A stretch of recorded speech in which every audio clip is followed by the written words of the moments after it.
Ladies and gentlemen, welcome to the Utah Board of Water Resources meeting. My name is Kyle Stevens. I am the chairman of the board this year, and we welcome all of those invited guests, project sponsors, those that are participating with us virtually, and Division of Water Resources staff that are here today. This is a historic day from the standpoint of later today we'll recognize and celebrate the 75th anniversary of the creation of the Division of Water Resources and the Board of Water Resources. So we appreciate you being here and meeting in the Capitol where that celebration will take place later this afternoon.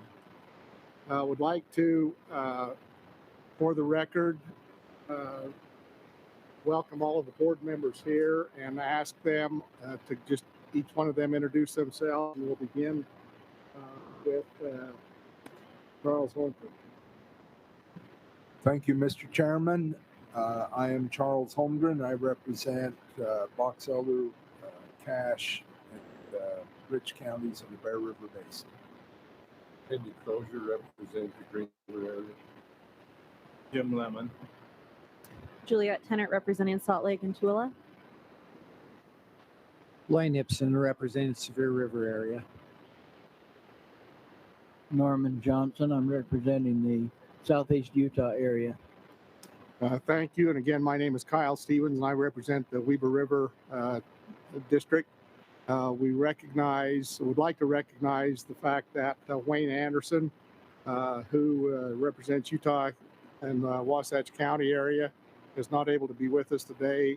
His father passed away, and so his funeral is being held today, and Wayne is not able to be with us and participate, and we offer our condolences to Wayne and his family at this time. So with that, I'll ask Director Hosniager to go ahead and introduce and recognize the staff members that are present. Thank you, Mr. Chair. With us today is Joel Williams, Shalane DiBernardi, Todd Stonley, Marisa Egbert, Tom Cox and Diane Cox, Russell Hadley, Ani Baynard, Stephen Gregerson, Randy Staker. I saw Marty Bushman is online. And then also with us in the room is Shannon Cloud taking our minutes. Thank you, Shannon. And our AV team, Paul Gedge and Carmen McDonald. So really grateful for all of our staff being here. Okay, thank you. And you might ask yourself, well, why do we go through that process of having people introduce themselves or being introduced? These meetings are being recorded, and so it affords us the opportunity to make a proper accounting of who is here and for the record.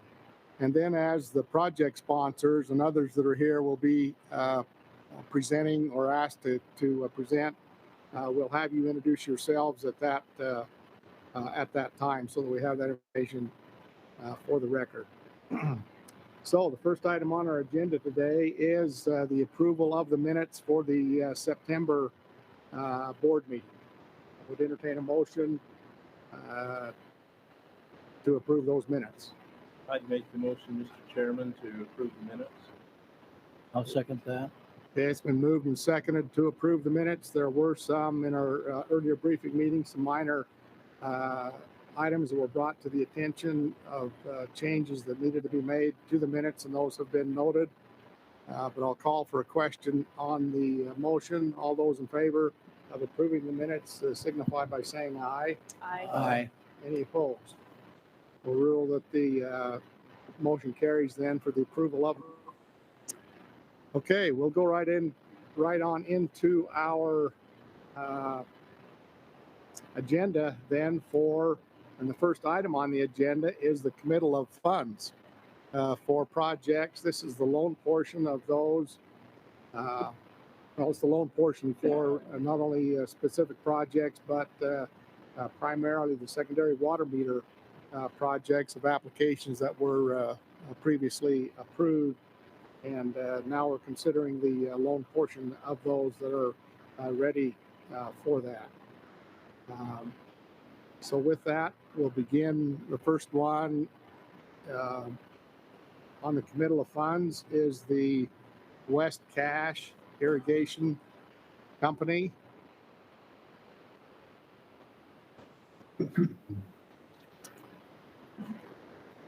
We'll invite the project sponsors.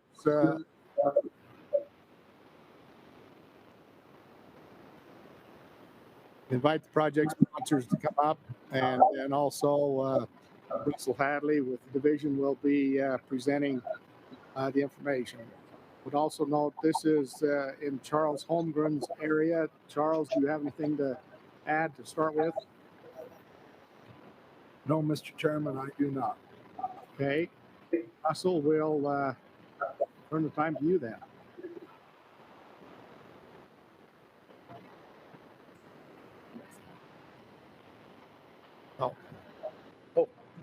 Excuse us. We need to. Our West Cache folks are online. Oh, Yes. gosh, excuse me.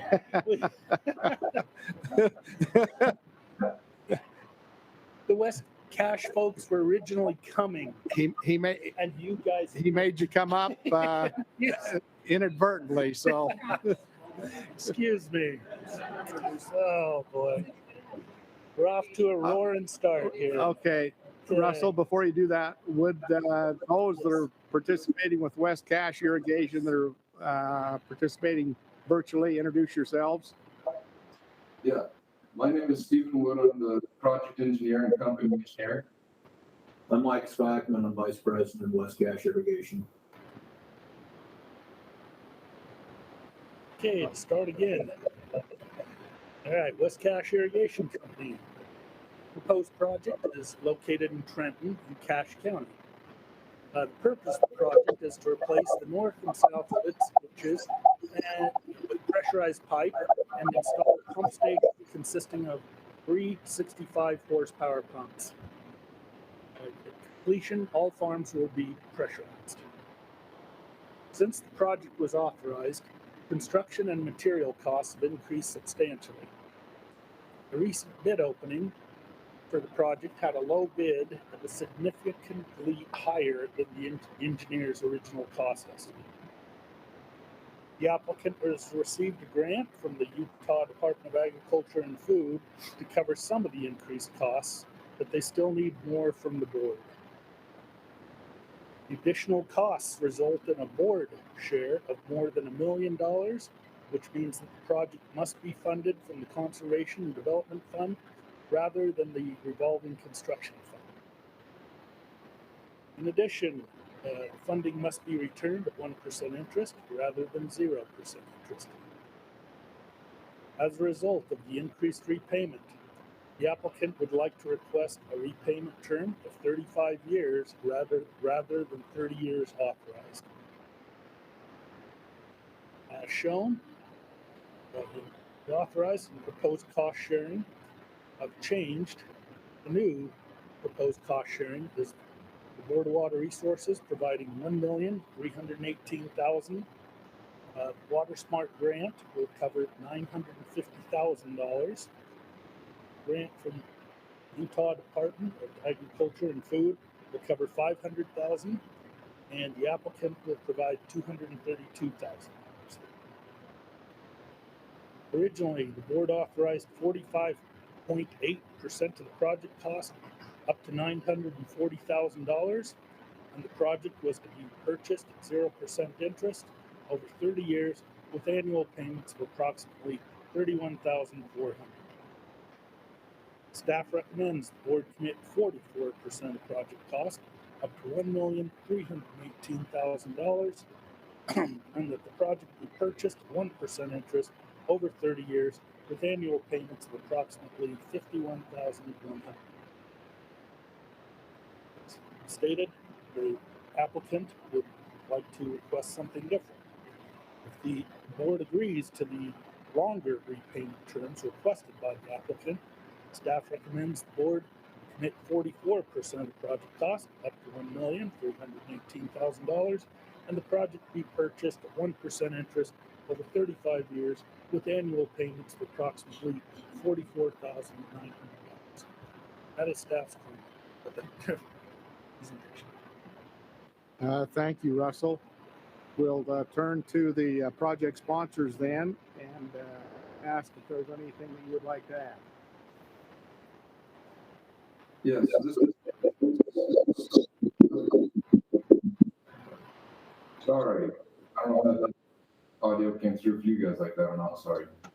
No, this is Stephen Wood. Something we would like to, I guess, reiterate with Russell's request of the 35-year loan. And the purpose behind that was about 85% of the fields presently involved with this system are flood irrigated. And so in order to really take advantage of the system that we're proposing and hoping to implement, is they would have to install on-field or on-farm improvements to utilize the pressurization, so pivots and wheel lines and main lines and the risers. And so all the farmers are on board and providing this for themselves, but that comes at a cost on the individual level. And so we're hoping to reduce the total cost of the project to allow the individual shareholders a little bit more flexibility in implementing their on-farm systems. A lot of the on-farm systems have received NRCS support and UDAF support, but with this, the way the economic scales of fertilizer and gas and a couple of the other items to operate the farms are just putting a significant financial burden. I think Mike could expand a little bit more on that. Yes, well, prices are up pretty good for our intakes this year as well as our outputs, but well, I think that's going to change over a 30, 35-year period. We're trying to improve our canal and conserve water. We're trying to go that route and do what we should. But this will have an effect on future projects. If this is overpriced and we can't afford it, the other people that are looking at doing this, it'll probably get shut down. And we are feeling a lot of backlash from some of the users because between this project's cost and the on-farm projects, we're really reaching our max on what we can handle as far as improvements. And we got caught up in this inflation thing and we committed, but now we're kind of stuck. And we could really use the help to make this project work. And we're just want to express our gratitude to the board of even allowing us to request a 35-year loan. I know that it's not the typical loan duration. We are grateful for the opportunity to come before you and request that. We were hoping to be there in person, but a couple of the weather up here caused a couple of delays. We apologize that we can't be there in person, but again, we are grateful to be able to even request that 35-year loan at 1%. So as far as comments from the West Cache, I think that concludes our request. Okay, thank you, Steve and Mike. We appreciate your participation with us. So I'll now turn to the board and ask if there are any questions regarding this project request from the members of the board. Mr. Chairman, this is Charles Holmgren. I just want to make a comment that Steve Wood and Mike Spackman have been very forthright with communicating with me and Russell about their additional request and explained very well the situation that they're dealing with and the cost and difficulty in repayment. And I appreciate their extra efforts in doing that communication with me. Okay, thank you. Are there any other comments or questions? Before we go to a motion, then I'll ask if there have been any public comments submitted on this project. Okay. So can we handle that as just a general statement rather than having to ask on each?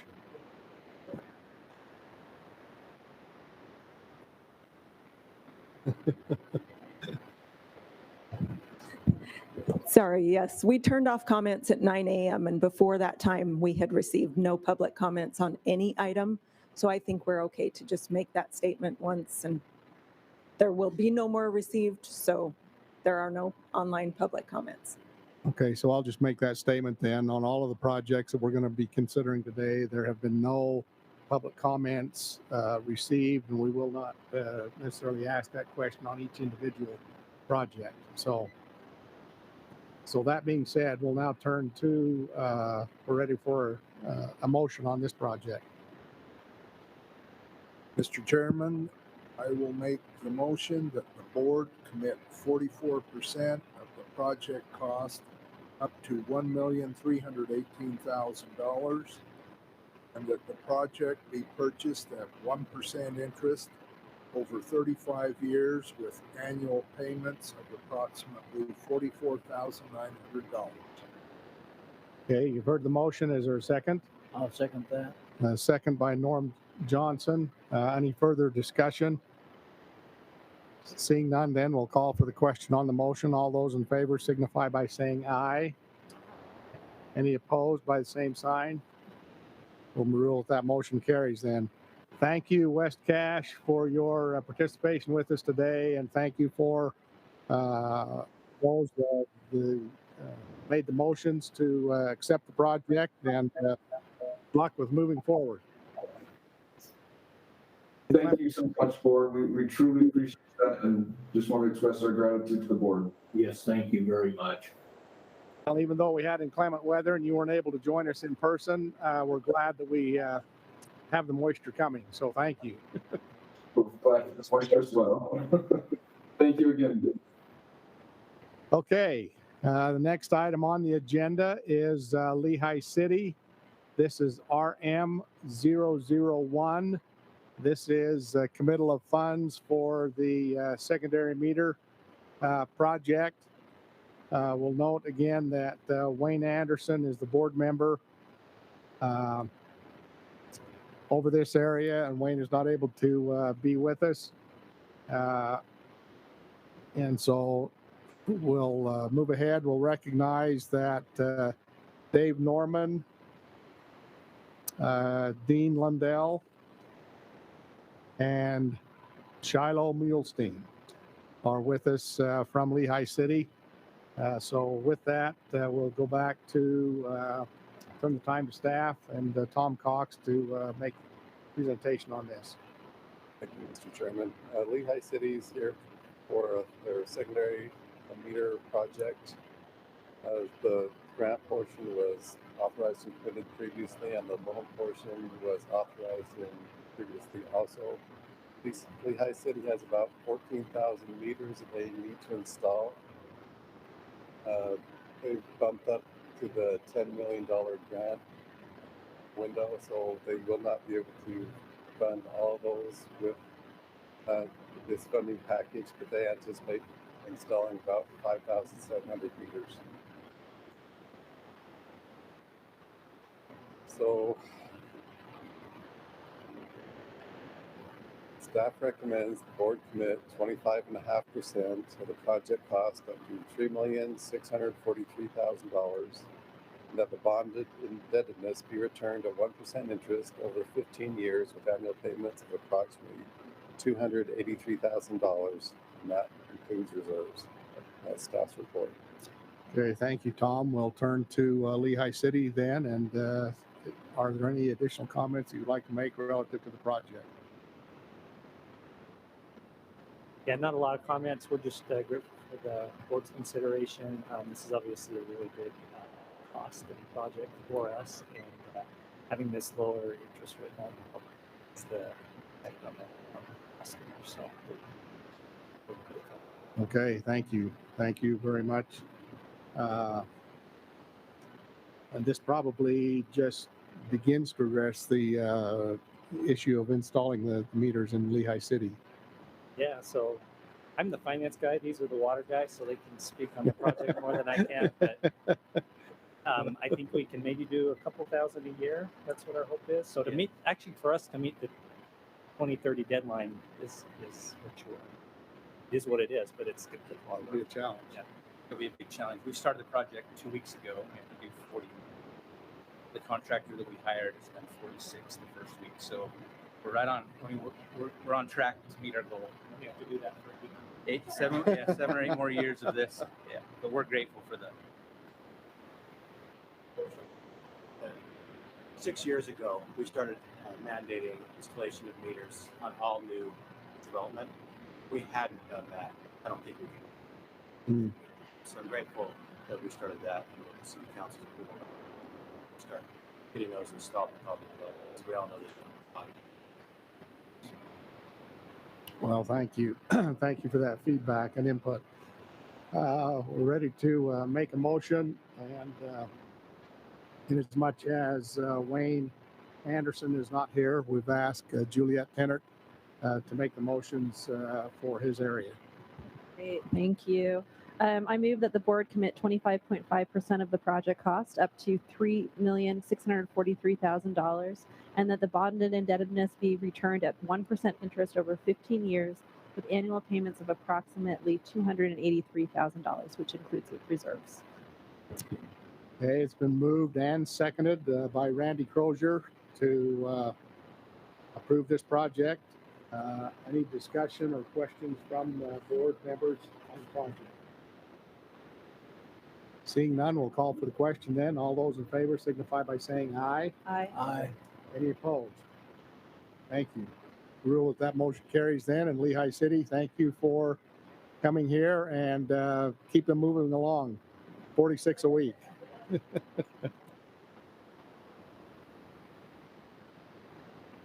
Okay, the next item on the agenda is Roy Water Conservancy District. This is in my area, and I failed to ask anyone in advance when it gets time to make a motion. Blaine, would you be prepared to do that? So, Roy City will recognize, not Roy City, Roy Water Conservancy District. Rodney Banks, who is the general manager, is here with us. But before we turn the time to him, we'll turn the time to Russell to introduce the project. Yeah, Mr. Chairman, members of the board. Proposed project is located in Roy in Weber County. The purpose of the project is to purchase and install 6,000 secondary meters. Cost estimate and sharing remain as authorized, with the Board of Water Resources providing a loan of $3,643,000, Board of Water Resources grant of $10 million, and the applicant providing $643,000 for a total of $14,286,000. Staff recommends the board commit 25.5% of the project cost up to $3,643,000, and that the bonded indebtedness be returned at 1% interest over 15 years with annual payments of approximately $283,000, includes reserves. Staff report. Okay, thank you, Russell. We'll turn then to Mr. Banks if he has any comments or questions. Not really, other than we do appreciate the board being willing to loan the money to have this opportunity to fund the metering project through these funds. So I'd be happy to answer any questions or any updates anything you're curious about. Any questions from the board? Seeing none, then we're ready for a motion. From the Blaine for that motion. Mr. Chairman, I'd make a motion that the board commit 25.5% of the project cost up to $3,643,000, and that the bonded indebtedness be returned at 1% interest over 15 years with annual payments of approximately $283,000, which includes reserves. I'll second that. Okay, it's been moved and seconded by Norm Johnson. Any questions or further discussion on the motion? Seeing none, all those in favor signify by saying aye. Aye. Any opposed by the same sign? I'll rule that motion carries. And Roy Water, good luck with moving forward. Might I ask what is the status of installation? Glad you asked. Glad to give an update. So for us, we started really quickly moving on this when we knew it was going to pass the legislature. So we've had material on order since March. that material has not arrived yet. We do not anticipate it arriving until December or January at best. And even then, we're still concerned. We're keeping close contact with the suppliers that we ordered from. So that's a concern. We did bid out the project. We do have a contractor that's been awarded the project. They are ready to start. They would have already started if we had material, but we don't have material. So that's a little bit disappointing. The way that we bid the project out is we're going to do it in 1 year increments. We feel like that's the only way to be fair to the contractors, just with the nature of how things are going these days. We didn't want to do any kind of escalation clause or anything like that. We're just going to bid it out in 1 year increments. So we're going to try to do 2,500 meters this coming year. We feel like that's a huge lift, but the contractor is on board and says they can get it done. That is if we can get material and things like that. Meters, on the other hand, the ones that we are using because they're the ones compatible with their system and also offer the 20-year warranty because of the secondary water, they probably will not arrive until July at best. So another concern that we have, and then to follow up with that, we've also been told by the supplier that into the future that it's going to be at least an 18-month lead time. So they're already asking us to put our order in December for 2024, which we may not get those meters until July of 2024.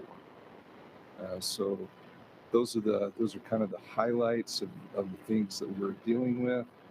But we're moving forward the best that we can, and appreciate the funding that we have.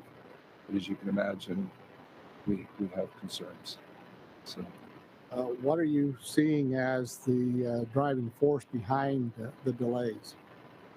What we're being told is just what everyone else is saying, just material costs, chips, things of that nature, is associated with the meters.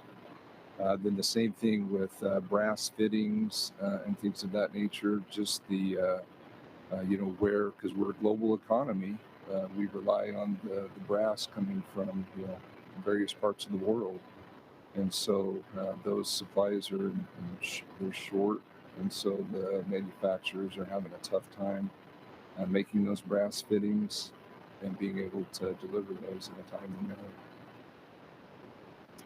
Okay.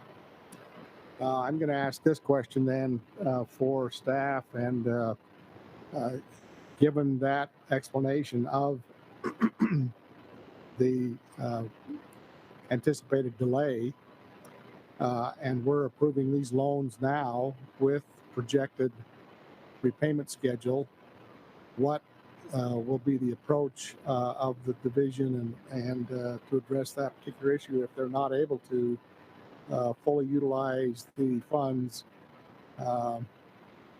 as they've been approved?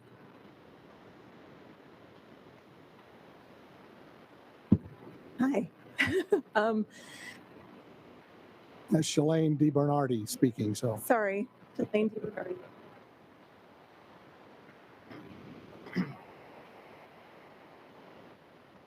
We've determined that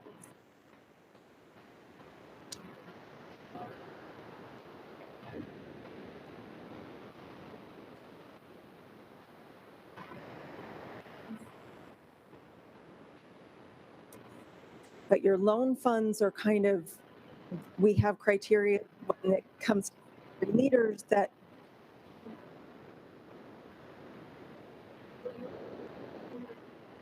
of warranty,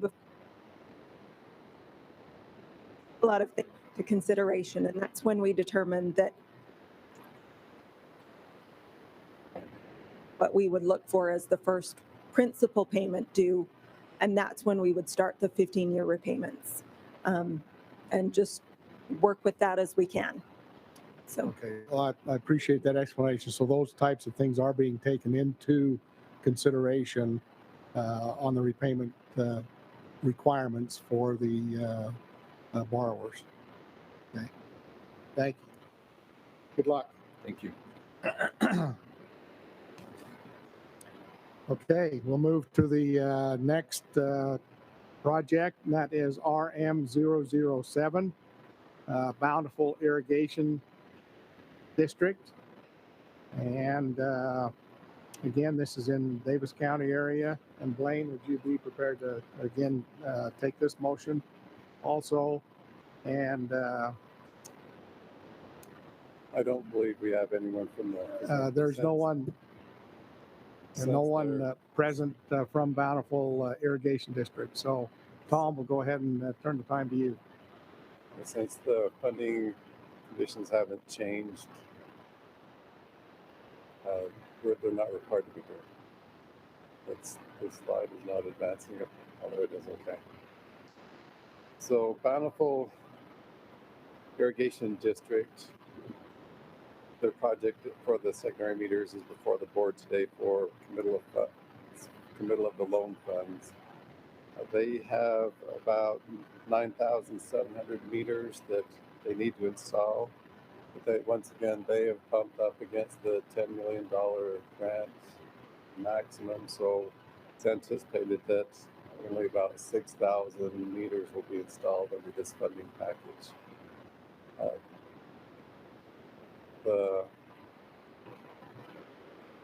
cost sharing and the loan amount and terms have not changed since authorization. So staff recommends the board commit 25.5% of the project cost up to $3,643,000, and that the bond indebtedness be returned at 1% interest over 15 years with annual payments of approximately $283,000. And that includes reserves. That's staff's report. Thank you, Tom. Any questions from the board before we go to a motion? Seeing none, we'll entertain a motion then. Mr. Chairman, I make a motion that the board commit 25.5% of the project cost up to $3,643,000, and that the bonded indebtedness be returned at 1% interest over 15 years with annual payments of approximately $283,000, which includes reserves. That's the motion. Is there a second? Seconded by Jim Lemon. Any further questions or discussion? Seeing none, I'll call for the question then. All those in favor signify by saying aye. Aye. Any opposed by the same sign? Rule that motion carries. And good luck to Bountiful Irrigation District in moving forward with their project. Okay, next one. Again, also in my area, so Blaine, if you would again take this. South Weber Water Improvement District, RM009. And again, no one is present since they're not required to be present. So Tom, we'll turn the time to you for introduction of the project. The South Weber Water Improvement District has a project to install the secondary meters. They are installing about 1,034 meters. And previously the board authorized and committed $2,562,000 in grant funds and authorized $933,000 in loan funds. And those terms of funding have not changed, so staff recommends the board commit 25.5% of the project cost up to $933,000, and that the bonded indebtedness be returned at 1% interest over 15 years with annual payments of approximately $72,000. That includes reserves. Okay, thank you. Any questions from board members on this project? If not, we'll entertain a motion. Okay, Mr. Chairman, I make a motion that the board commit 25.5% of the project cost up to $933,000, and that the bonded indebtedness be returned at 1% interest over 15 years with annual payments of approximately $73,000, which includes reserves. Okay, it's been moved and seconded by Randy Crozier. Any further discussion on this motion? Seeing none, all those in favor signify by saying aye. Aye. Any opposed by the same sign? Rule of motion carries. And thank you, Tom, for the explanation, and thank you to South Weber Water Improvement District, and we'll notify them to proceed ahead. Okay, thank you. We'll move to the next item on the agenda then. That is Richmond Irrigation and Power Company, RM010. This is in Charles Holmgren's area. And again, we don't have anyone present or participating. So Tom, we'll go ahead and turn the time to you. The Richmond Irrigation and Power Company for the board for committal of funds for the loan portion of their secondary water meter project. Richmond has about 512 meters that they're planning on installing. The board previously committed $1,663,000 in grant, authorized $606,000 in loan. The cost sharing and loan terms have not changed, so staff recommends the board commit 25.5% of the project cost up to $606,000, and that the project be purchased at 1% interest over 15 years with annual payments of approximately $43,800. Staff's report. Thank you, Tom. Any questions from the board on this project? Seeing none, we'll entertain a motion.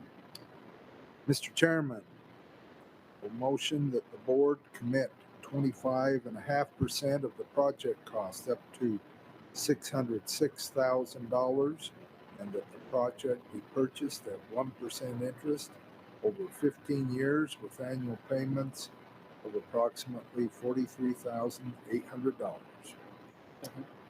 Okay, it's been moved and seconded by Charles Holmgren, seconded by Norman Johnson. Any further discussion on the motion? Call for the question then. All those in favor signify by saying aye. Aye. Any opposed by the same sign? Okay, we'll rule that the motion carries. Next project is Hates Creek Irrigation Company. Rod Hill is the general manager and treasurer, and Rod will invite you to come up. Tom, we'll turn the time to you. Present the project, and again, this is in my area. And Blaine, if you would, when it comes time for motion, go ahead, Tom. The Hates Creek Irrigation Company is before the board today for committal of funds for their loan portion of their project. The irrigation company has approximately 3,900 meters they need to install. And in this case, they once again have reached the maximum of $5 million according to the law. The law states that entities with fewer than 7,000 connections can only receive $5 million in grant money. So they've reached that maximum in this, so they anticipate installing about 3,000 meters with this funding. The funding terms have not changed. The board authorized and committed $5 million in grant money and authorized $1,822,000 in loan funds. So staff recommends the board commit 25.5% of the project cost up to $1,822,000, and that the project be purchased at 1% interest over 15 years with annual payments of approximately $131,500. Hey, thank you. Project sponsor, Rod, do you have anything to add? Well, we really don't have much to add, except we are appreciative of the grant money and the loan money as well, because without that, it would be very, very, very difficult to do what we need to do with the deadlines that are there. The only thing that I would like to do, and that's just strictly reiterate what Rodney Banks had to say. we're being hampered significantly by no material. We are like them. We placed our first orders in March. We're looking at January potentially. And I say potentially because I'm not really sure that that's going to happen. So we've already missed almost 2 years of the window of the deadline. And so to keep missing the window and the deadline, that just continues to say, well, I've got to do more this year, I've got to do more this year, I've got to do more this year. And actually the deadline already really strained the resources. And when you figure that the resources have now got to be spread over an entire state, not just a district, not just a new company, but the entire state, this just tightens everything up and makes it extremely difficult. We will continue to do everything that we can in our power to meet the obligations. A lot of it's going to hinge on the availability of material. Not only the meters, but as Rodbeck stated, the brass. The brass is almost as difficult, if not more. Well, thank you, Rod. We appreciate that concern, and thank you for making us aware of that. So with that, we'll entertain a motion.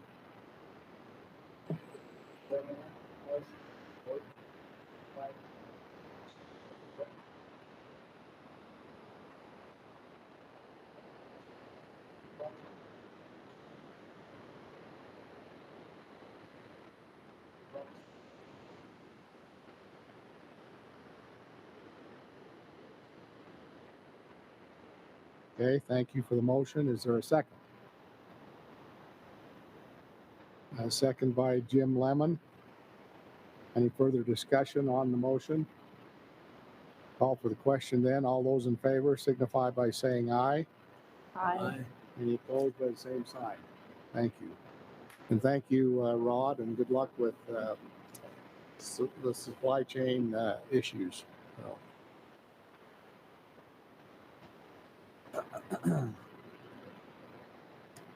Okay, the next project is Weber Box Elder Conservation District.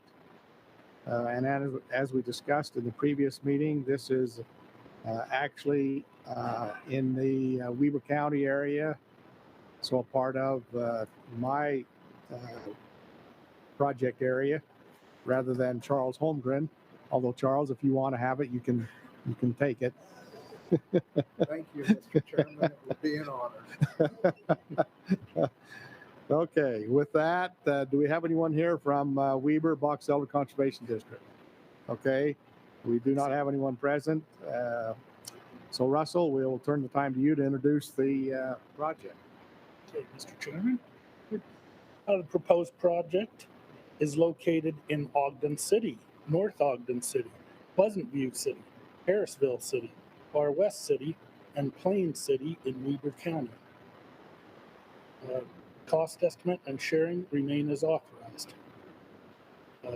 Board of Water Resources providing $3,643,000 as a loan.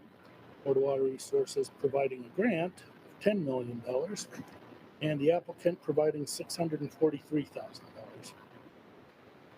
Staff recommends the board commit 25.5% of the project cost up to $3,643,000, and the bonded indebtedness be returned at 1% interest over 15 years with annual payments of approximately $283,000, including reserves. Okay, thank you, Russell. Any questions, comments from the members of the board? Seeing none, we'll entertain a motion. And Brian, if you would take that. Thank you. Mr. Chairman, I make a motion that the board commit 25.5% of the project cost up to $3,643,000, with the bonded indebtedness be returned at 1% interest over 15 years, with annual payments of approximately $283,000, including reserves. Second that. Seconded by Norman Johnson. Any further discussion on the motion? Seeing none, all those in favor signify by saying aye. Aye. Any opposed by the same sign?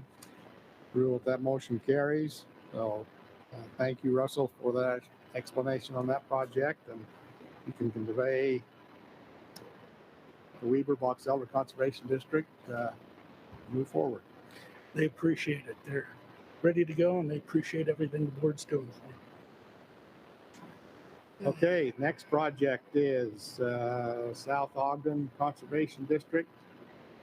Again, in Weber County area. Russell, go ahead and introduce that project. Okay, South Ogden Conservation District. The proposed project is located in Ogden, South Ogden, Riverdale, and Washington Terrace in Weber County. And the purpose of the project is to purchase and install approximately 3,425 secondary meters.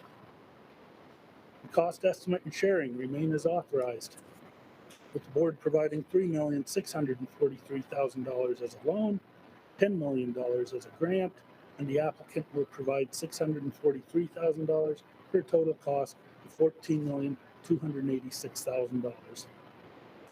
Staff recommends the board commit 25.5% of the project cost up to $3,643,000 and that the bonded indebtedness be returned at 1% interest over 15 years with annual payments of approximately $283,000, including reserves.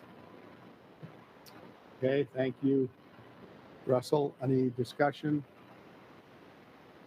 We'll look for a motion then, and Blaine, if you would.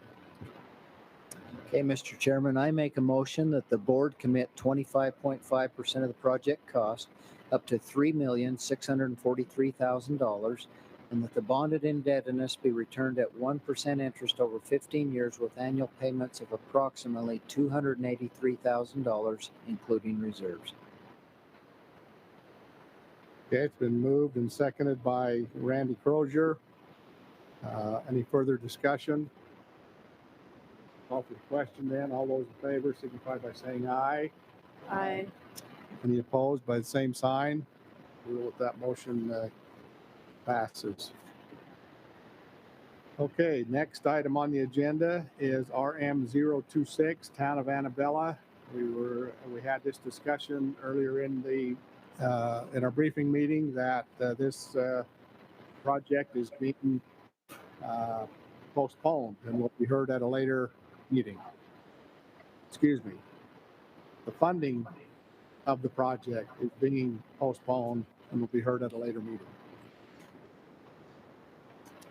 Okay, next one is Springdale Consolidated Irrigation Company, RM068. This is in James Lemon's area. And Tom Cox, go ahead and proceed. Let's look there. We do have a couple of online participants with Springdale. If you'd like to go ahead and introduce yourselves.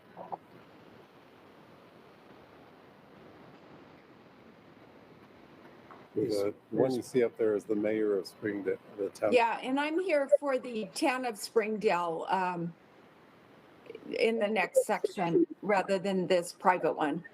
Okay. I'm not sure if the president of the irrigation company is joined. He said he may, so let's. Okay, thank you, Mayor. We'll look for your participation in the next project then. Okay.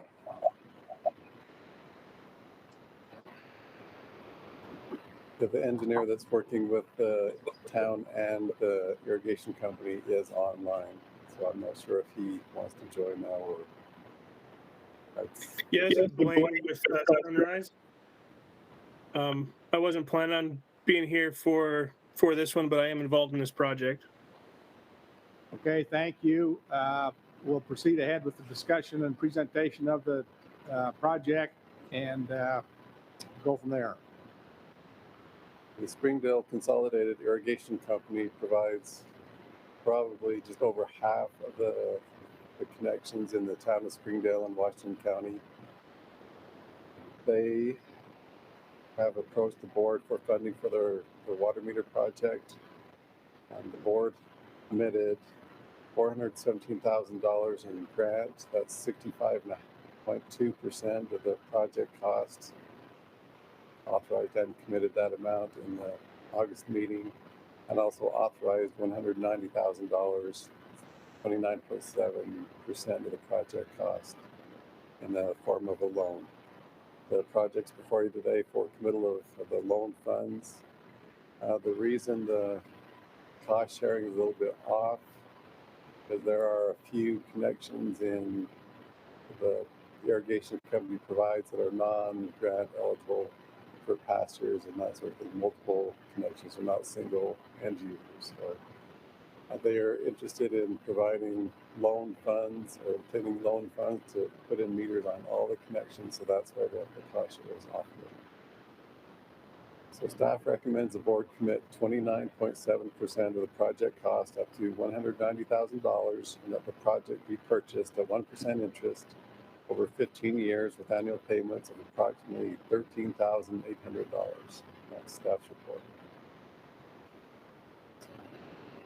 Okay, any questions on the project? If not, we'll look for a motion then. Mr. Chairman, I would make the motion that the board commit 29.7% of the project cost up to $190,000 and that the project be purchased at 1% interest over 15 years with annual payments of approximately $13,800. Okay, you've heard the motion. Is there a second? Seconded by Charles Holmgren. Any further discussion on the motion? Seeing none, we'll call for the question then. All those in favor signify by saying aye. Aye. Any opposed by the same sign? Okay, we'll rule that motion carries. Okay, well, that concludes that portion of the agenda on the committal of funds, the loan portion of the primarily the secondary meter projects. So we'll move to the next section of the agenda. As we begin that, we'll ask Marisa Egbert to read in a statement, and then we will consider the projects collectively rather than individually. Correct. They'll be presented by Ann Baynard. Collectively as a group, we've got a whole, there we go. Okay. We've got that. And the reason we're reading the opening statement that we read in August, the statement is because this is now round 2 applications. So these are the first times these applications have come before the board. And I believe all of them are grant only. Yes, thank you. So I'll go ahead and read the statement that is also a statement that is in the report itself. Utah is one of the driest states in the nation, one of the fastest growing, and drinking water sources are limited. In addition, potential climate change impacts and current multi-year drought in Utah threaten water supplies and put public drinking water supplies at risk. Municipalities and water companies need to reduce their water use to stretch their existing drinking water supplies.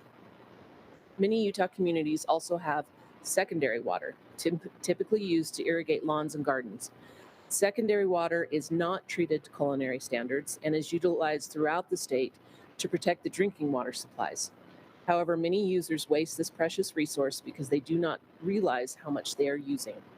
Technology has improved over the last decade and allows for the metering of untreated secondary water. Individual water use cannot be measured without metering. So water suppliers have begun installing meters on their secondary water connections. By educating their customers on their measured use compared to the amount they should be using, suppliers have seen as much as a 20 to 30% reduction in use. Secondary metering, combined with conservation and education, protects the drinking water supplies and allows drinking water providers to plan for their future growth. House Bill 242 states that a secondary water supplier shall install and maintain a meter of the use of pressurized secondary water by each user receiving secondary water service from that supplier by January 1st, 2030. The legislature provided $250 million in federal ARPA grant funds to the Board of Water Resources to help providers meet that requirement. The board may issue grants up to 70% of the project costs, but grants are limited to $5 million for providers with 7,000 secondary connections or less, and $10 million for providers with more than 7,000 connections. These ARPA funds must be contracted by the end of 2024, I'm going to say under contract by the end of 2024 and spent by the end of 2026. If the board provides grant funds for a project, the secondary water supplier must submit or update a water conservation plan for its service, obtain approval of that plan from the Division of Water Resources staff. In addition, meters purchased with grant money shall allow for data communication between the meter and other devices designed to manage use of secondary water. And the secondary water supplier must agree to provide an educational component to each end user, either in a monthly water use statement or a customer-specific internet portal. This educational component must promote water conservation and provide information on the customer's secondary water usage. Okay. Thank you, Marisa, for that information.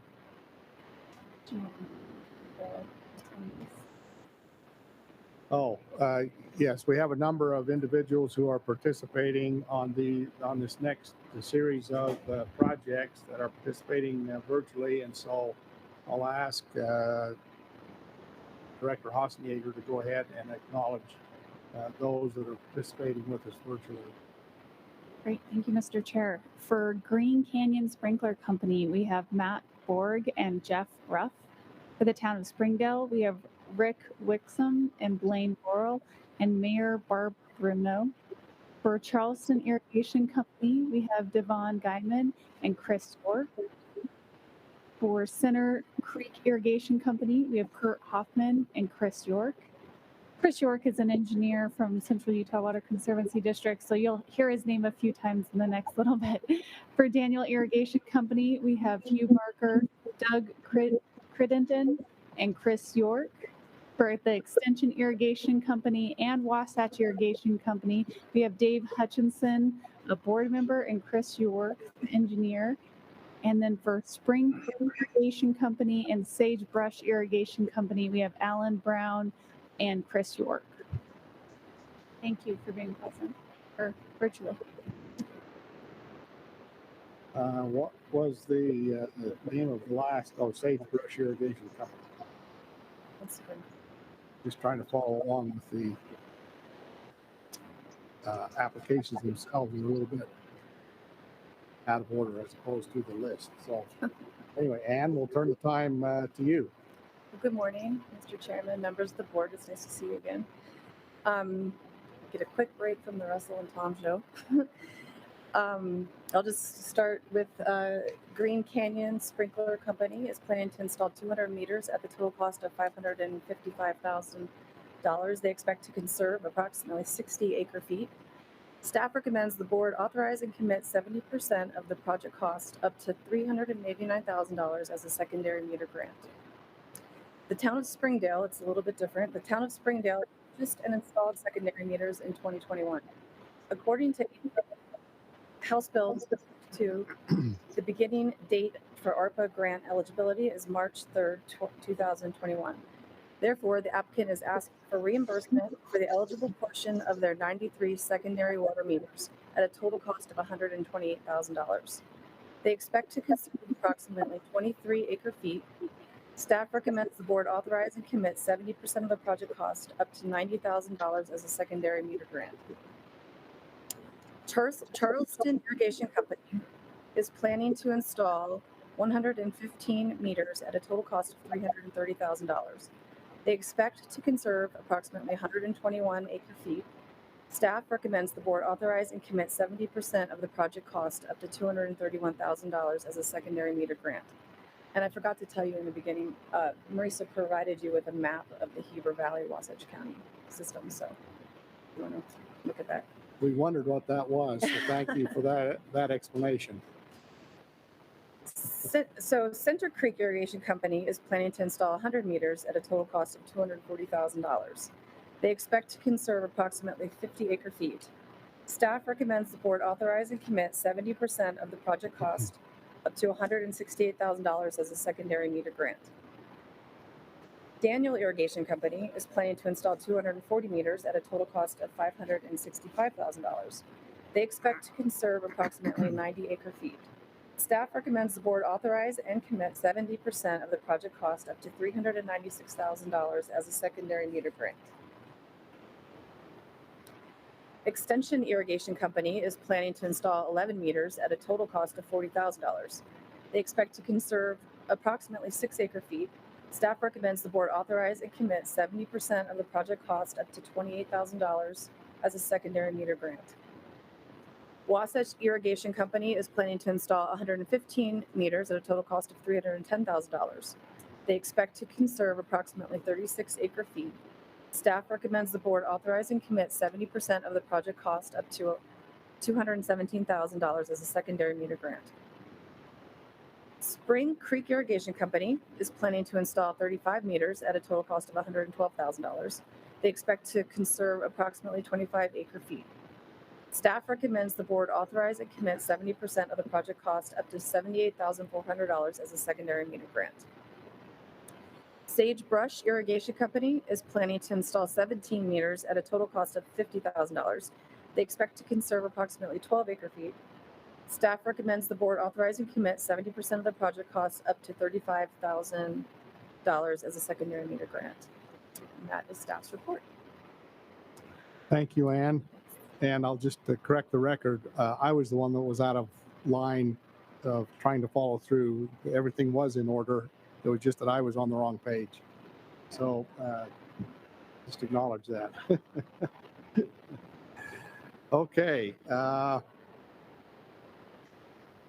We haven't need to ask if anyone present wants to add anything, or I forget how we handled this previously. Yeah, we didn't have any public comments online, but you're welcome to ask if there's any public Yeah, comments.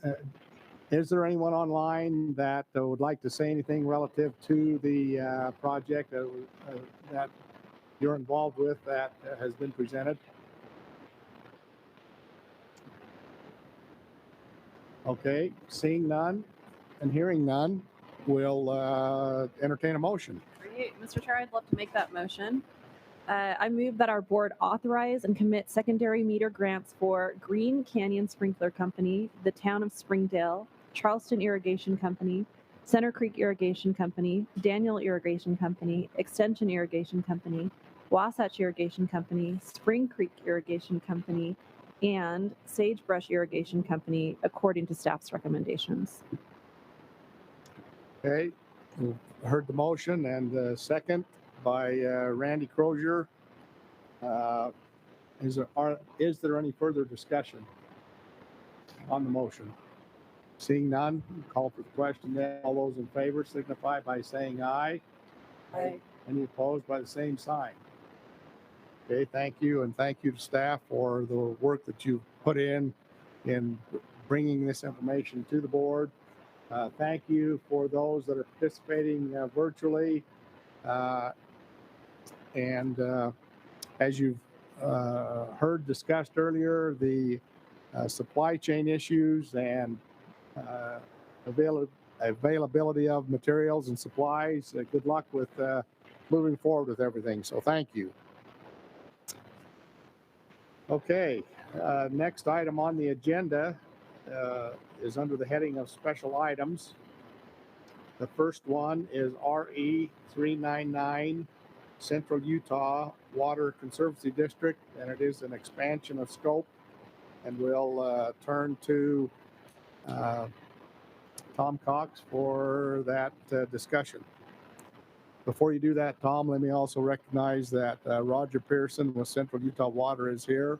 Roger, if you'd like to come forward, we'll put you in the hot seat in case there's any questions after Tom's presentation. Mr. Chairman, members of the board, several years ago, the Central Utah Water Conservancy District came before the board for funding for a project to enclose or line sections of the Timpanogos Canal south of Jordanelle Reservoir, and also to enlarge and line two irrigation regulating ponds. Those projects are completed. Back in the days when projects could come and bid under the estimate, it doesn't happen very often these days. And another good point was that by the time the pond project was ready to proceed, they were doing construction in the area, needed to get rid of some clay. So there was their liner source right there. So between donated materials and equipment and lower construction costs, there was about $1.1 million left in the bonded amount that the board provided. So the district is proposing to line an additional 1,400 feet of canal. That project bid came in about 1.4 million. So the district is here before you today to ask for an expansion of scope so they can use that remaining $1.1 million towards their upcoming project. And that's staff's report. Okay. Mr. Pearson, we'll turn to you if you have any additional information to add. Okay. We appreciate the board's consideration for this project. This is primarily a canal safety project that will be built above, on a steep slope above a brand new drinking water treatment plant. And so this is a canal safety project to try to help ensure the protection and safety of that drinking water plant and reduce liability associated with that. And so there will be some water savings that goes along with that. But primarily, this is a safety project that needs to be completed. And so we appreciate your consideration and letting us use the remaining funds for that project. Question, I noticed that you indicated there was $1.1 million left. The bids came in at $1.4 million. The district going to self-fund the difference? Yeah, the district will cover the difference in costs. Okay. Okay, other questions from board members? Okay. We'll entertain a motion then. All right, Mr. Chair, I'll make that motion. I'll move that our board allow the remaining funds to be used to install an additional 1,400 feet of concrete canal liner for this project. Okay, you've heard the motion. Is there a second? Second from Mr. Holmgren. Any further discussion? No, we'll call for the question then. All those in favor signify by saying aye. Any opposed? By the same sign. Thank you. We'll rule that the motion carries. Roger, thank you for being here. And it's always good to be able to consider these types of projects where money is remaining and the district or the sponsor has something, we can expand its scope and allow them to utilize the monies and continue with their conservation efforts. So thank you. Okay, next item on the agenda is Davis and Weber County's Canal Company, RE 416. Rick Smith, who is the general manager for the company, is here.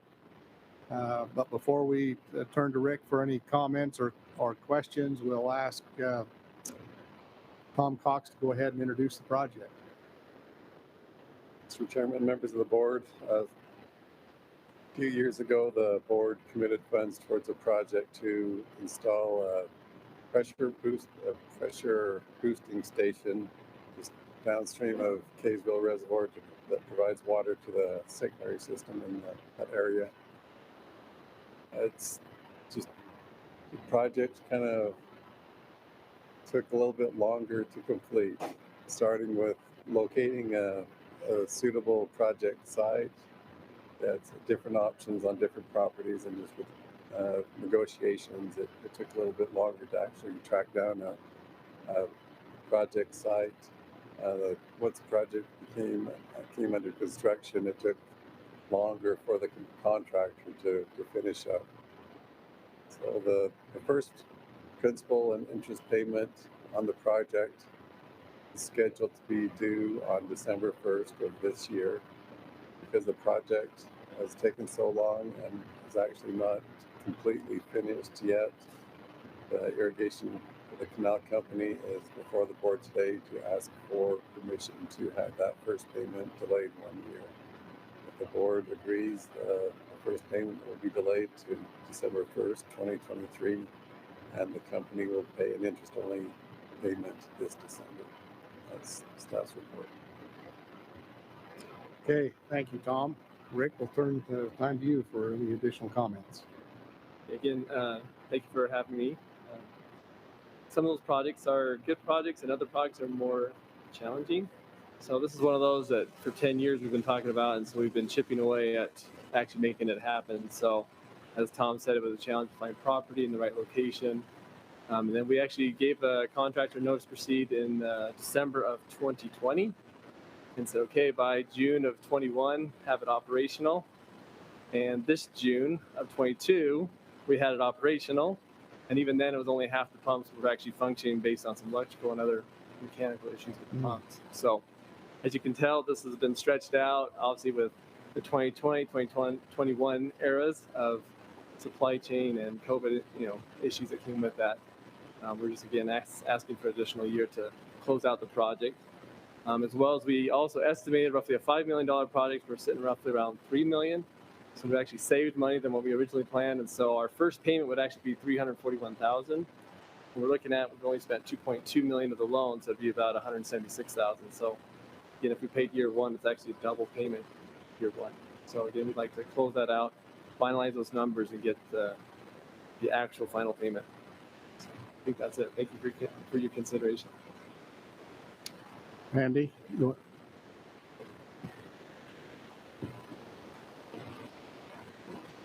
No, so the main thing, we couldn't do some like park strip improvements, a sense of water conservation, either concrete or rock, replace some fencing. So we'd like to finish that up as well. Again, that was something we couldn't do until we got the contractor completely resolved, and we've been liquidated damages, settlement agreements. So it's been quite a process to get here. any other questions? I probably should acknowledge I live in Kaysville. I don't know if I'm serviced by this or not. Yes, you are. I am. So I'll recuse myself from, and I, as chairman, don't vote necessarily anyway, but just wanted to have that on the record that I declare a conflict of interest on this particular project. So, or request. So with that, we will entertain a motion. Wayne, would you make that? Chairman, I make a motion that the board amend particular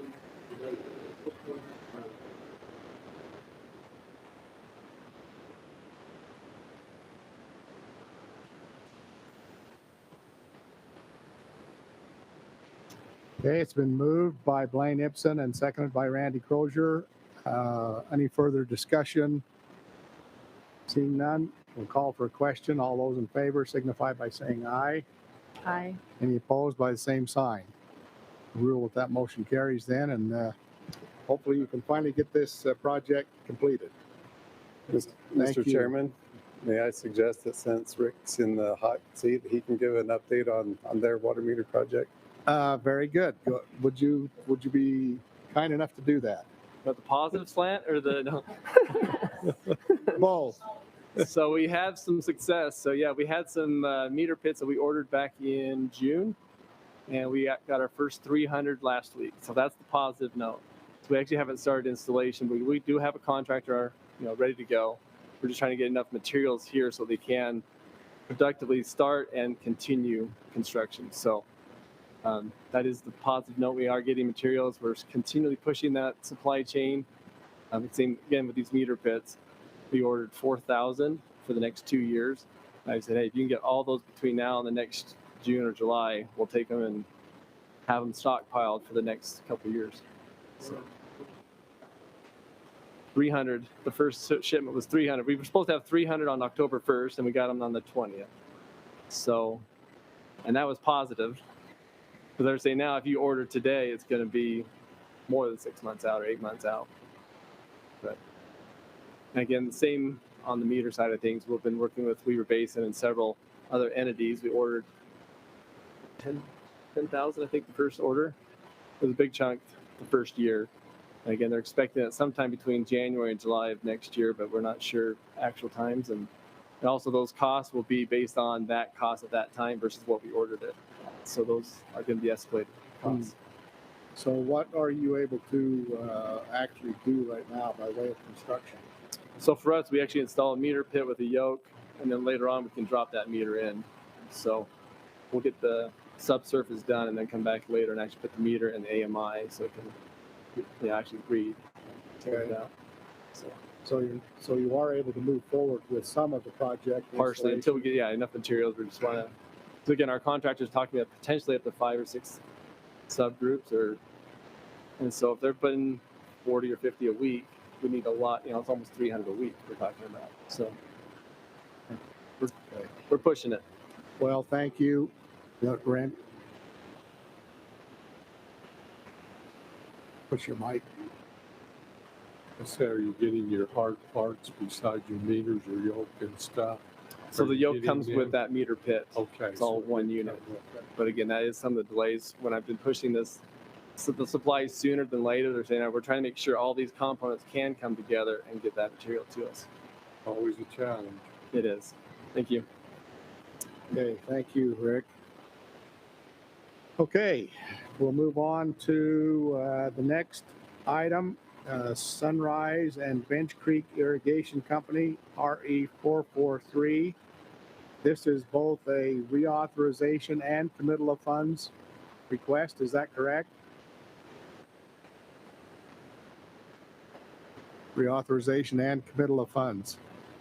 And so with us here today, if they would come forward, Wade Klingler and Billy Sue McNeil and Earl McNeil.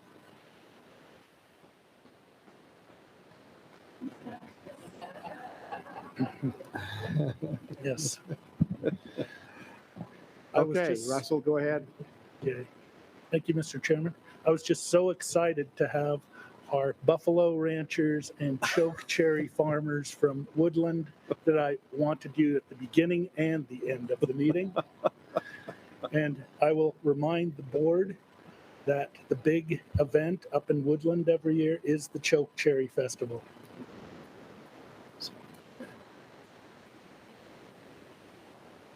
Oh.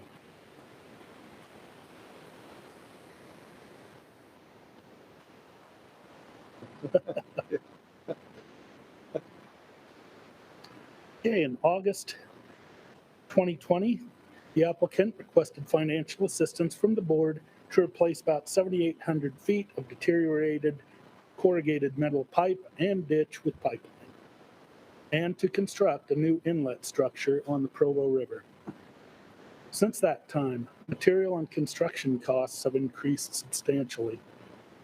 Also, an additional $500,000 grant has been obtained from the Utah Department of Agriculture and Food.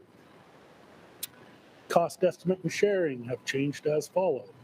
The Board of Water Resources loan was originally requested at $580,000.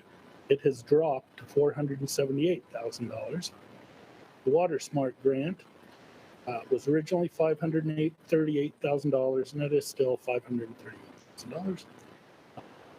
Department of Agriculture and Food grant, they didn't have it at the beginning. Now they've got a $500,000 grant that I understand is likely to be awarded. And the applicant, their cost sharing was originally $102,000, and that will drop to $84,000. And the total project cost has gone from $1,220,000 to $1.6 million. As shown, the applicant is requesting $102,000 less than what was authorized. Okay, originally the board authorized 47.6%. Project cost up to $580,000, And the project was to be purchased at 0% interest over 25 years with annual payments of approximately $23,200. Staff recommends the board reauthorize and commit funds for 29.9% of the project cost, up to $478,000, and the project be purchased 0% interest over 25 years with annual payments of approximately $19,200. That is staff's report. Okay, thank you, Russell. We'll turn now to the project sponsors then and ask them to make any additional comments that they would like. Here, yeah, we were fortunate enough to apply for this additional grant. So obviously it'll change the structure of the cost sharing, and it benefits us as well. So yeah, appreciate the opportunity and the funding. So thanks for Russell and everybody that's kind of helped us obtain the funding that we need and the additional funding, and kind of looking forward to things increasing. Additional funding will definitely cover that. So Could I just ask, maybe you addressed that, Russell, and I didn't pick up on, but what's the status of the Water Smart grant? Have you received that? Or? Yeah, the Water Smart grant has been approved. Okay. Yeah, it's the Department of Ag that we're still waiting on. But that was your application request for them. Was that in their first round of applications, or is it in the second round? Maybe don't know. I'm not positive on that. Yeah, the first time we went through this, we didn't have it, but so I'm not sure the status. Yeah. Okay. Okay, sorry for that interruption. Go ahead. I don't know if the board wanted any information about the scope of the project, what we're doing, or if they're pretty much aware of what it is. If you have additional information that you can add, we'd welcome that. I'll try to be brief. Sunrise Irrigation Company was formed in 1885 to deliver water out of the Provo River up to the Bench Creek area. We'd originally irrigated only out of the Bench Creek itself. That wasn't sufficient, and so the Sunrise Irrigation Company was formed. From the diversion source in the Provo River, the company had to build a wooden flume around a very steep rock cliff, and that carried water into an open canal, which eventually worked its way up onto the bench. As you might imagine, as the cliff face sloughed off and destroyed the flume many times, in 1932 they installed about a half mile of 36-inch corrugated pipe in order to bypass and get around that cliff face. But the rest of the canal was open, and if you know, Camas Valley is a lot of cobblestone. It's very hard to line open ditches and keep them going. So in 1974, they enclosed the rest of the open canal up to where it comes up onto the bench in corrugated pipe also. One of the problems we encountered in the last probably 5 or 6 years, I think, Wade, is that even the newest corrugated pipe, as the sediment comes through with the water, it wears down the top of the corrugations. So we replaced, I don't know, several sections at our own cost, of probably about $20,000 just to replace some of those. And so what we're hoping to do is the scope of the project is to put HDPE inside the existing pipe.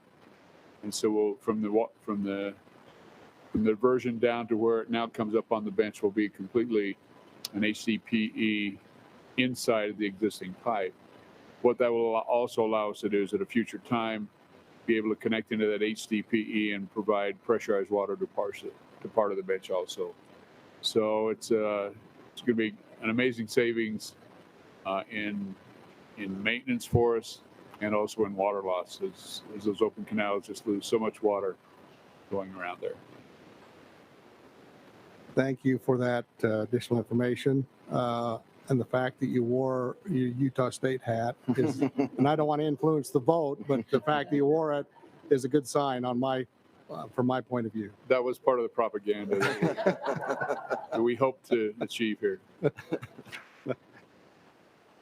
Okay, thank you.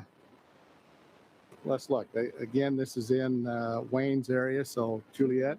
Yeah, I'd be happy to make a motion on this project. So I move that the board reauthorize and commit 29.9% of the project cost up to $478,000 and that the project be purchased at 0% interest over 25 years with annual payments of approximately $19,200. Yeah, that's the motion and been seconded by Randy Crozier. Any further discussion? Seeing none, we'll call for the question. All those in favor signify by saying aye. Aye. Any opposed by the same sign. Rule that motion carries, and thank you, Sunrise and Bench Creek Irrigation Companies.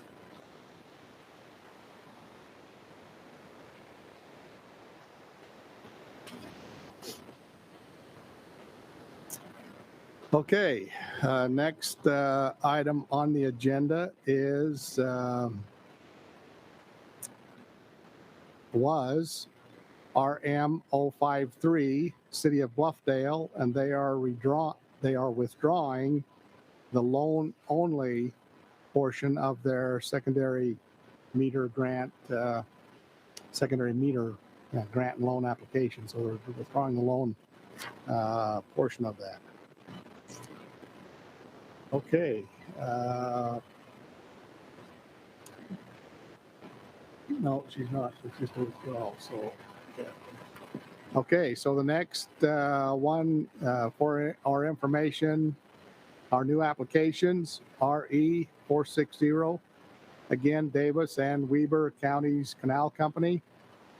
And another application, RE461, Newton Water Users Association in Cache County. Those projects are in the process of feasibility studies being prepared and will be heard at a future meeting. Correct? Anything additional to mention on those at this time? Okay.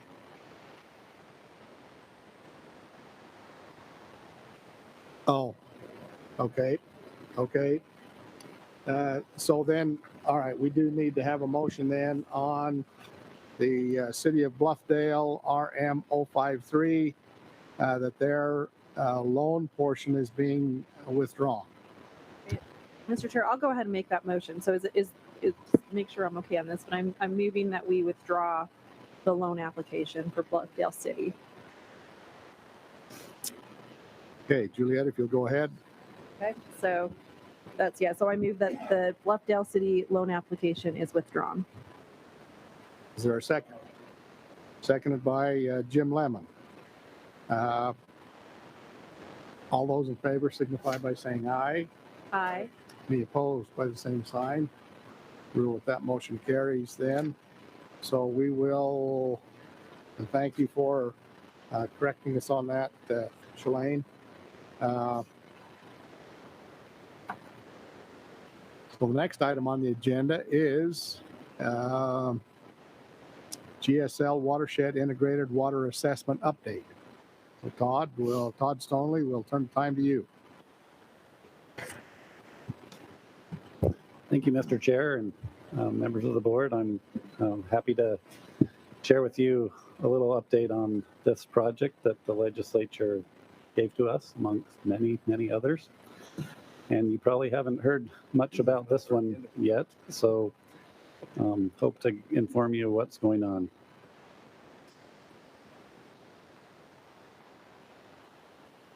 All right. Does that tell you what's going on? If there were one slide I could share, this would probably be it. That kind of just shows where the Great Salt Lake is. It's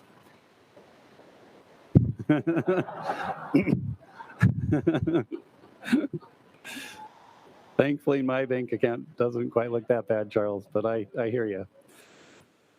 Yeah, so the Great Salt Lake has broken its record low since measurements were begun back in the mid 1840s. And that record was broken last year during the midst of that extreme drought conditions, exceptional drought conditions we experienced. and was broken again this summer. But about this time of year, it starts to go up again. So we've hit the low, and hopefully this year will be a good water year, and that can start to rise significantly. But as you can notice, it took 30 plus years to get from that peak down to where we are now, and the mega drought to boot. So hopefully that mega drought doesn't continue and we can reverse that trend. But in the meantime, the legislature is prioritizing the Great Salt Lake, trying to preserve that amazing water body and the benefits that it provides, and try to prevent the impacts to the environment and public health that would result if it continues to decline and dust becomes a bigger issue. So in the last legislative session, House Bill 429, Great Salt Lake Amendments, was passed and signed into law by the governor. And basically this instructs the Division of Water Resources to prepare a watershed in the Great Salt Lake watershed integrated water assessment. And that word watershed is important because it's not just the Great Salt Lake body, lake proper, but the entire watershed. Everything that contributes water to the Great Salt Lake will be looked at in this assessment. So you can imagine that's a huge endeavor. They gave us $5 million to do this work. So we'll try to make that stretch as far as possible and do as many things as we can. It instructs us to have a work plan ready by next November. And that work plan will outline the specific items that the assessment will cover. It will probably list more than what we can do with available funding, to be honest with you, but we will prioritize those and get through them as best we can. The objectives that were kind of outlined in the bill were as follows. And these aren't necessarily the limits of what we can do, but they're ideas that we can explore and ought to probably look at. So we have prioritized those, and we'll be looking at these specifically, most likely. And there will be other things we'll be looking at that aren't listed here. Anyway, the bill said that we ought to look at developing and implementing an integrated surface and groundwater assessment for the Great Salt Lake watershed. They want us to develop a water budget, or at least look at this, for the Great Salt Lake and its associated wetlands, including water flows needed to maintain different lake levels. Quantify the amount of water and water quality needed to sustain high priority ecological sites upstream of the Great Salt Lake and its associated wetlands. Forecast quantity of water available under various climate scenarios for all human-related activities, as well as environmental and ecological needs. Even just with those first four, that's a lot of work in a basin this large. Assess the potential benefits of forest management and watershed restoration to improve water availability, mitigate wildfire risk, and improve water quality.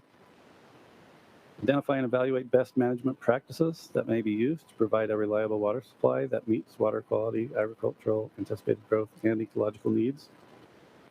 Identify and recommend any additional state and local policies that should be implemented to better manage water resources within the Great Salt Lake watershed.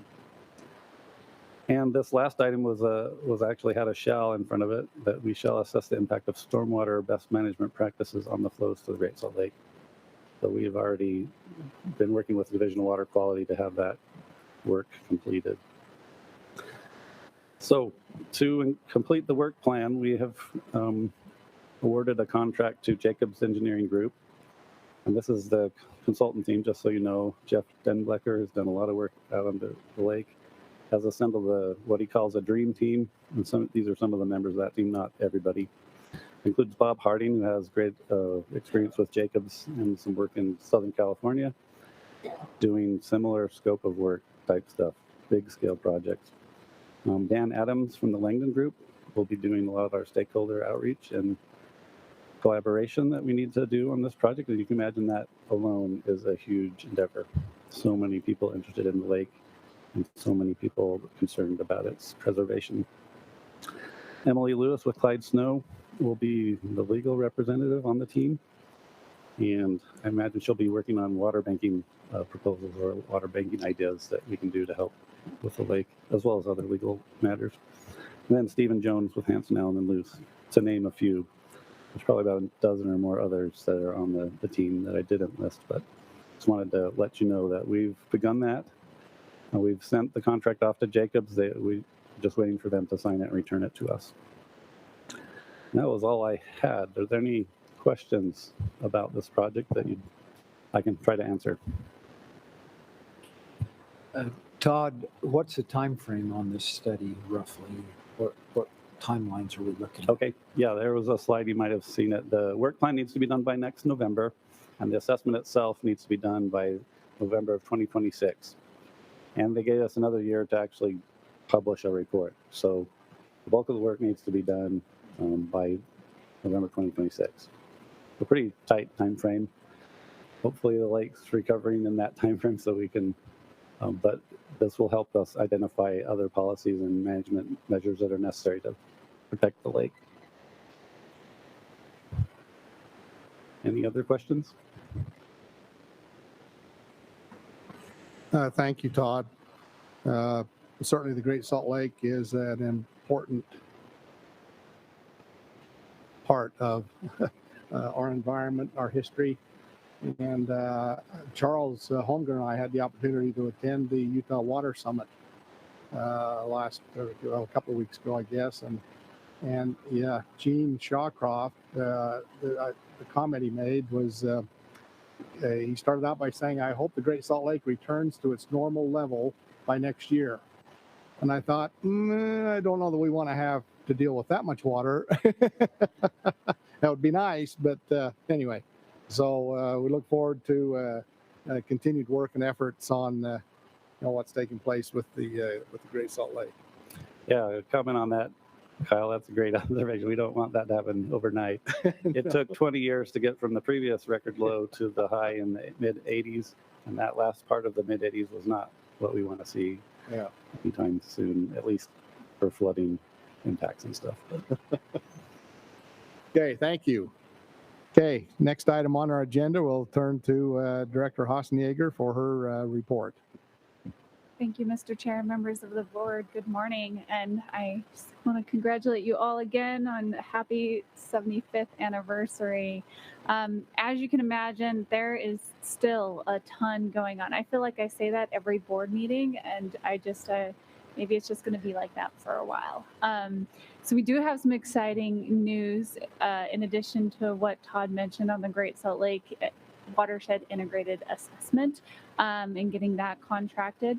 This last legislative session, we were also appropriated $5 million for really water-wise landscaping rebates. It was coined as a turf buyback, but I like to put things in the what are we going to do with it? And we're really trying to install water-wise landscaping and kind of give you a frame on the timeline. So we are anticipating doing a soft launch that will open up this Friday, October 28th, so tomorrow, for eligible areas. And then we anticipate a full launch through UtahWaterSavers.com that will happen in the spring. So we're excited to get that project going. There are a lot of interest regarding landscaping rebates and just another way that we can conserve our precious resources by watering our landscaping as efficiently as possible. As I mentioned earlier in the briefing meeting, this month has been a month of summits. There was the One Utah Summit in Cedar City. There was the Great Salt Lake Summit as well, and that was in Davis County, and those were both in the same week. The next week, there was the Utah Water Users Summit in Layton, and that same day, there was a Utah Lake Summit in Orem, excuse me. So it has been kind of a whirlwind of traveling around and a lot of speaking opportunities, which has given us an opportunity to really get our message out there. And based on everything that we're seeing and with the current drought conditions, it's really water conservation and trying to use our current water supplies as wisely as possible. This next month, we also are having our first Growing Water Smart workshop. So This is an opportunity that we have been working on to really integrate land use planning and water planning together. So this workshop brings together key community staff and decision makers on water and land use planning together to really figure out how they can work together and plan for their area into the future. We had 7 applications, which were really great. These are smaller workshops because you're pulling together folks from the land use planning side, typically some of the city folks, and then the water planners. So these are small in number of communities. We have 6 communities that will be attending that. We have Weber County, Summit County, Sandy, Provo, Layton, and Eagle Mountain. So that will be held, like I said, in mid-month next month, and we're excited to see that kind of take off. We anticipate another Growing Water Smart workshop that's already funded in the spring, and then hopefully we can continue to get additional funding to host more of those. It's really getting to that idea that how we grow and develop today really impacts our water use for decades to come. And so that's one area that we're putting a lot of energy and effort to. As Todd mentioned and kind of explained the situation on Great Salt Lake, there's a lot of energy and concerns around the declining lake. And to that end, there in the Inflation Reduction Act, there was $4 billion that was set aside or appropriated for areas that are facing drought conditions. It particularly emphasized the Colorado River Basin, but it also broadened it to include areas that are facing drought or with inland water bodies. So Governor Cox on October 4th submitted a letter to Secretary Deb Haaland and Commissioner Camille Tootin from the Bureau of Reclamation to really outline Utah's priority areas. They were, as the state, we're very interested that this money is going toward durable solutions. There's a lot of requests to use it for one-time fallowing agreements. While that may be okay for a small portion of the money, the state of Utah believes that it really needs to go toward durable solutions. And we also think that the Great Salt Lake and the issues that we're facing in this watershed should be considered for the funding. So Great Salt Lake was a big focus of that letter, and I'll share this letter. I think, I already shared it with you, and then agricultural optimization and long-term water conservation. So the state is obviously committed to those 3 areas, and we would love some financial support from the federal government as well. The feds did come out with their initial program for the lower basin states, so including California, Nevada, and Arizona. We have not seen specifically what they're going to do for the upper basin states, other than that they put aside $500 million for upper basin projects. So they did not put a cap on what they were going to do for the lower basin. So we are still in communications with the Bureau of Reclamation to try to apply for that money as that process becomes more laid out. In our latest discussions with the Bureau, they did not know the process yet, but I have another meeting scheduled with them next month, and hopefully we will get additional information there.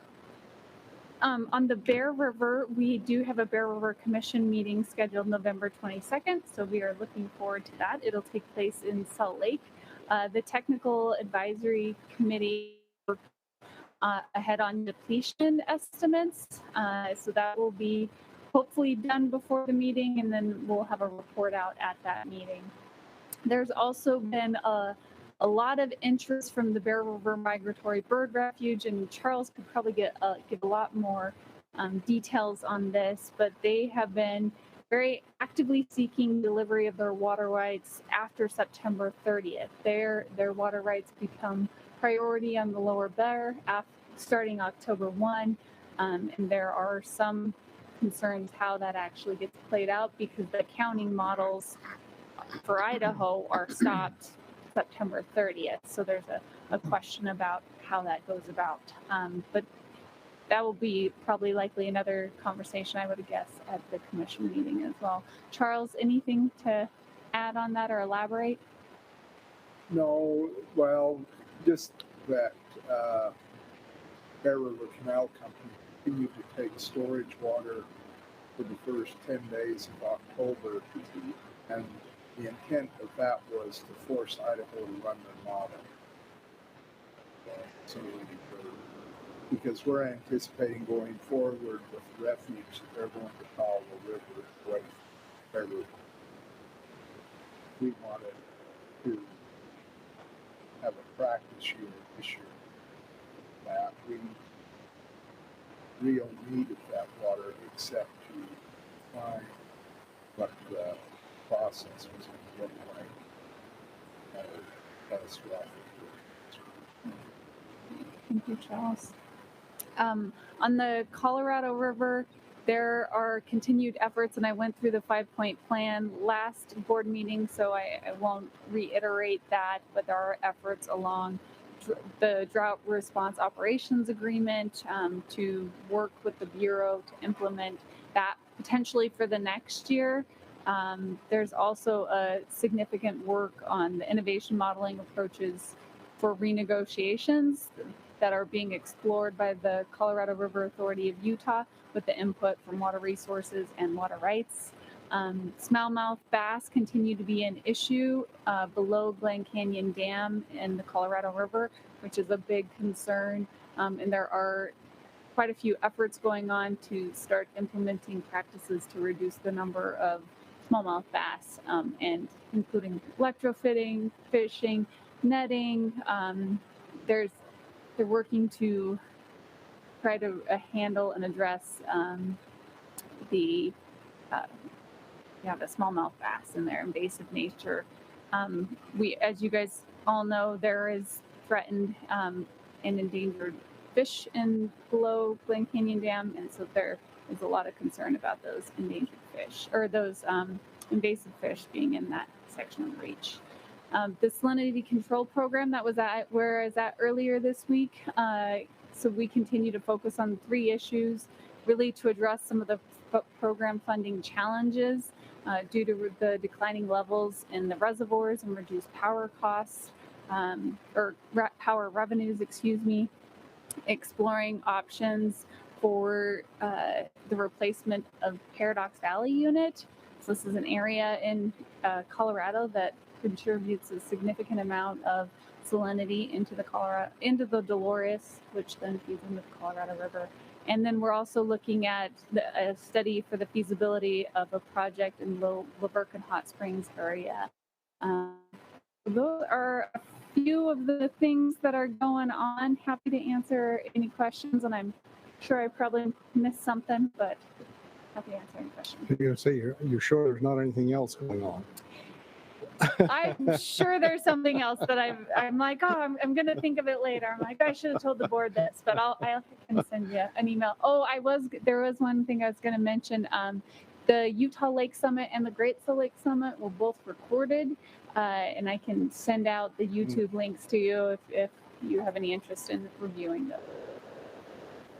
Any questions of Candace, Randy? I'm just curious, in Lower Basin, was there any comments about the Salton Sea? Do you know anything about what's happening? So, what I do know is that as part of the $4 billion that the federal government set aside for drought-stricken areas, including the Colorado River Basin, the Salton Sea was a big area of concerns. The Salton Sea has similar issues to what we're seeing in Great Salt Lake with declining levels. A lot of the flows that get to the Salton Sea are return flows. So as you reduce use, particularly like in fallowing arrangements, and no water's going there, that those return flows would be cut off, and there's the potential that there could be some sort of environmental increase in environmental issues caused by those reductions. So that is an area that the Imperial Valley Water District Yeah, in Coachella, they're very concerned about and stated that in their public comments to the Bureau at their listening session. Well, that's one of those deals where it was actually created because it washed out the diversion structure and the entire river went down the Imperial Canal rather than bypassing and created the Salton Sea, and now they want to preserve it. So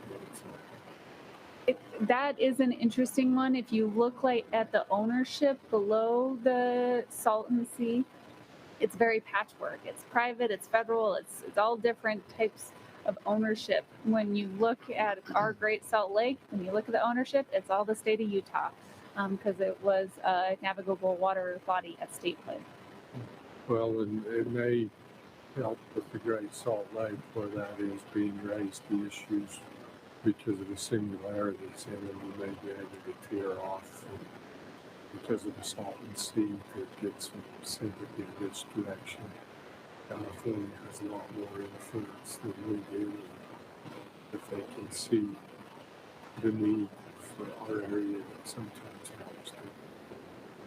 Yeah, in my conversations with the Bureau, they originally, and we know this, that the majority of the money is likely to go to Colorado River states in the Colorado River Basin.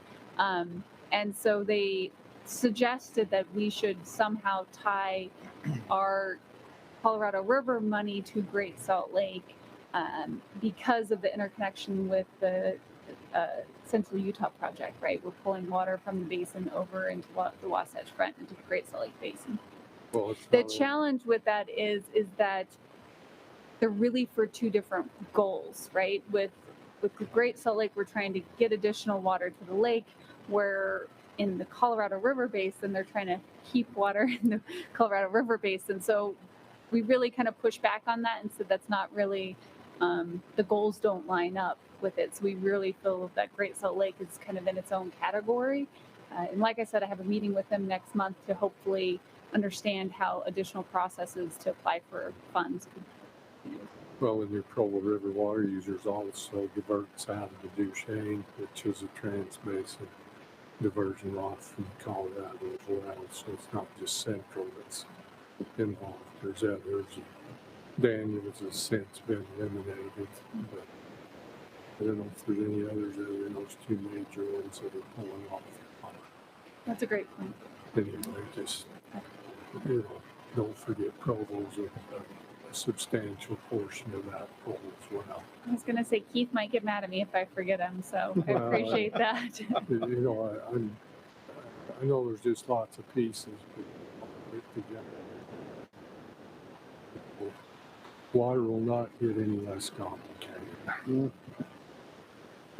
Very true. Thank you, Mr. Chair. Any other questions of Candace? Thank you. As you can see, there's a lot of work being done. I would just like to give a shout out to Steve Gregerson, and I'll mention it from the standpoint of we've seen all of the work that the staff has done to bring these projects forward to the contracting phase and such. When it gets to the end, we don't see that much, except as the chairman, I'm able to see that, and Steve has gone through and made it available with the use of technology to now where contracts can be signed and notarized electronically. And so that has sped things up considerably. And so thank you, Steve, for putting that information together and making that available. He sent one to me last night at 8:35. I thought he was working hard late, but he informed me that he's able to set a timer on those and they go out at the time they're designated.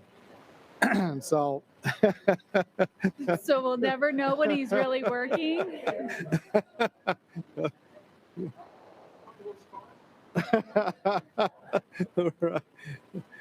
But that enabled me. I signed the contract this morning at 6:30 before I left, so it's just able to move the process through. So thank you for helping to streamline that part of it.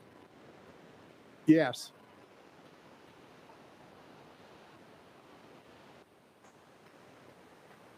Right.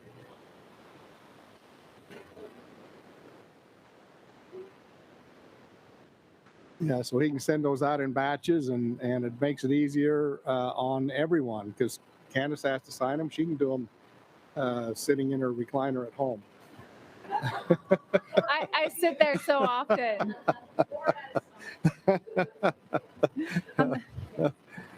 Okay, well, thank you. Any other items to bring up before the board? If not, the next item on the agenda is a motion for adjournment. I guess nobody Motion wants to adjourn, Mr. Chairman.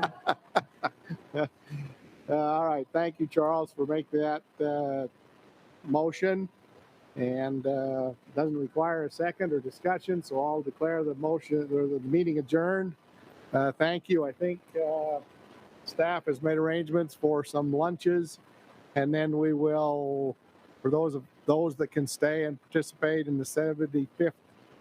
I keep wanting to say wedding anniversary, but that's not the 75th anniversary celebration. We'll see you at 2:00. Oh, that's right. Wayne Anderson, his parents, he did indicate that his parents were able to celebrate their 75th wedding anniversary. So it is.